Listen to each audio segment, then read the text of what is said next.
Hello and welcome to the show. This is Jim Bellacera. I'm sitting with Tara Wilson, and we've got an exciting short interview that's going to happen right now. And I want to tell you a little bit about Tara Wilson and why I'm so impressed with the accomplishments in her life. Tara, you're a mother, a wife, entrepreneur. You've got all these plates going on in your life that have to do with trying to be the best wife, the best mother, the best woman supporter, and the best entrepreneur you can possibly be. What made you have that kind of determination and drive? From an early age, I don't know. I've always had some kind of entrepreneurial spirit inside of me.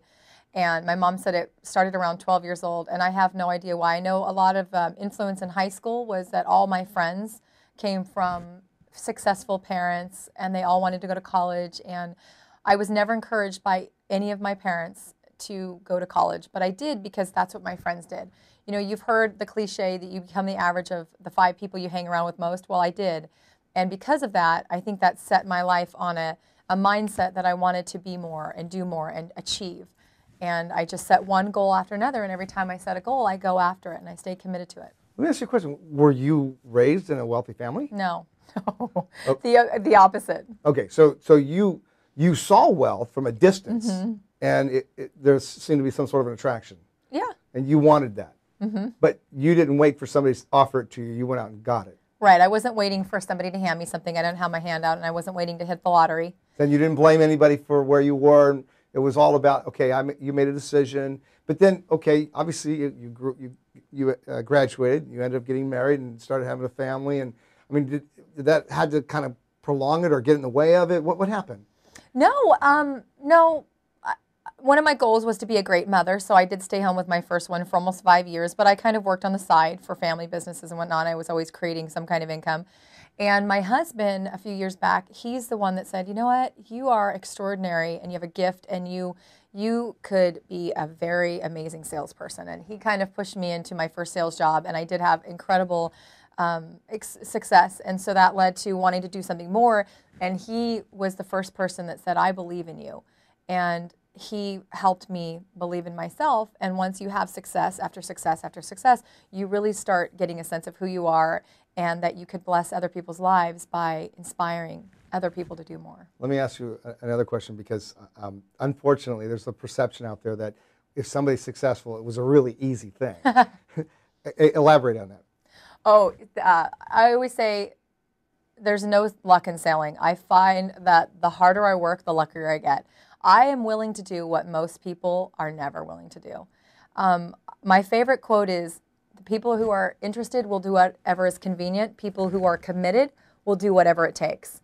In all areas of my life, I do whatever it takes, whether it's, you know, getting to my son's school play or getting to my daughter's Valentine's Day party or being home to put my kids at bed, building my business, supporting my team, whether it's taking a phone call at 10 o'clock at night or driving 2 hours to meet with one person. I do whatever it takes because I am committed to my relationship with my husband, my relationship with my children, and the relationship I have with my business and my partners. Really interesting. There's a lot of people out there that, you know, if they have disappointment after disappointment, you know, they use those disappointments as the excuse not to continue to go forward. And there's no way that you haven't had massive disappointments. And yet, do you use those disappointments as reasons to move forward? I've always had a saying that, you know, my success is revenge. So, oh yeah, yeah. When I first got into business for myself, my first business I started, my success was my revenge. I had an "I told you so" list. So all the people who didn't want to get into business with me, I was going to tell them so when I made it. And once I did, I never did, because you get humbled by the experience. But every morning I wake up and say, if it is to be, it's up to me. I don't rely on anyone. I don't think anyone's going to do anything for me. I know that if I'm going to be successful, it's because of my hard work.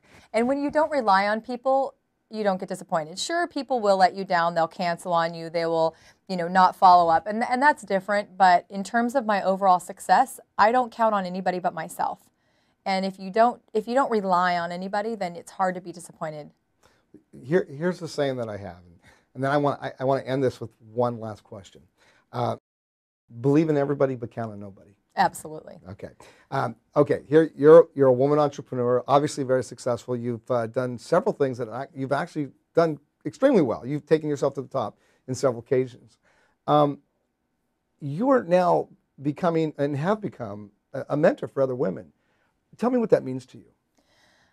Well, I mean, the more people you help, obviously, Zig Ziglar says, help enough people get their dreams and you'll get your dream. The number one thing I try to instill in people is you can believe in products, you can believe in companies, you can believe in widgets, you can believe in services, but the number one thing that will help anybody in any business venture, in any area of their life, is you have to believe in yourself. And a lot of people don't believe in themselves. And it's really surprising and disheartening to me that how many people don't believe in themselves. And I think that's the difference between myself and someone else, is that somehow, some way, I've always believed in me. And people have to find that. And whether it takes them months or weeks or years, you have to get enough out of yourself to say, I can do this. So as we wrap this up, really we're speaking to women here in this one. How do you reach out to other women to help them to believe that they can, regardless of whether their spousal relationship's going well, they've got family, they're struggling financially? What would you say to someone? Well, I ask them to, look in themselves and say, why are they doing what they're doing? How do they want their life different? And if you do you want your life to be different, and are you willing to do something every day?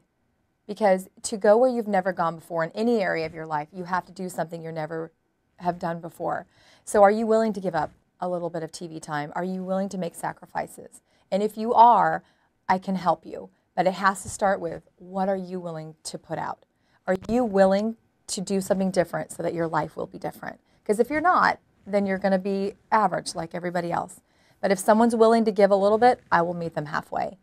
And I think that people want to know that they don't have to do things by themselves. There are people that will link arms with them and mentor them and help them and coach them and be there when a day is going bad, or they did get a rejection, or their husband or their children are giving them a hard time, that there are other women that have gone through similar things and they can get through it. Tara, you're always an inspiration. Regardless of the fact that I've heard so much from so many different women, every time I sit down and have a chance to chat with you, I just really believe in you, and I just look forward to more success and more stories. Thank you for being a part of this program. Absolutely.